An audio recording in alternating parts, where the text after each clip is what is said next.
Je pense que je n'accepte pas la calvitie, a confié non sans humour Thibaut Garcia à ses abonnés sur Snapchat. En effet, le mari de Jessica Thivenin s'est récemment rendu à Paris afin d'avoir recours à une nouvelle greffe capillaire.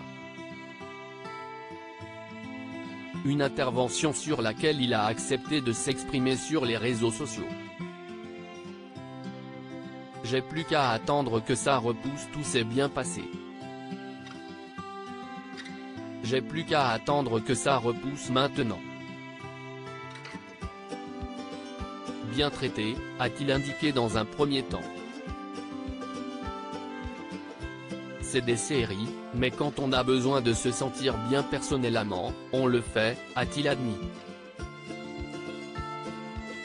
Ainsi, le jeune papa a expliqué à sa communauté que le chirurgien a déplanté des cheveux à lui qui se trouvaient à l'arrière afin de planter sur le devant. Le célèbre Marseillais, qui n'a rien à cacher, n'a ainsi pas hésité à dévoiler le résultat à ses abonnés, sur les réseaux sociaux. Vous l'aurez compris, Thibaut Garcia assume cette intervention esthétique. Il n'a pas hésité d'ailleurs à se confier à ce sujet à ses abonnés, sur Instagram. Ainsi, il a avoué qu'il s'agissait là de sa troisième greffe capillaire. Une première intervention ratée. Après une première intervention ratée à Dubaï, le mari de Jessica Thivenin s'est rendu, au mois de février dernier, à Paris, dans une célèbre clinique, afin de rattraper les dégâts causés par la première intervention. En effet, le Marseillais expliquait que le chirurgien à Dubaï avait utilisé une technique qui n'était pas du tout la bonne.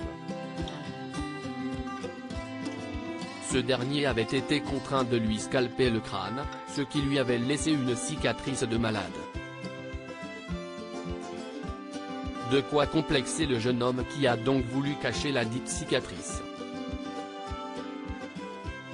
Thibaut Garcia @Instagram, et le moins que l'on puisse dire, c'est que Thibaut Garcia semble être plutôt satisfait du résultat. Ainsi, c'est avec une nouvelle coupe de cheveux que le jeune homme s'est envolé pour Dubaï. En effet, après avoir passé l'été en France, Jessica Thivenin et son mari sont de retour aux Émirats Arabes Unis, où ils résident désormais. Les voilà prêts pour la rentrée.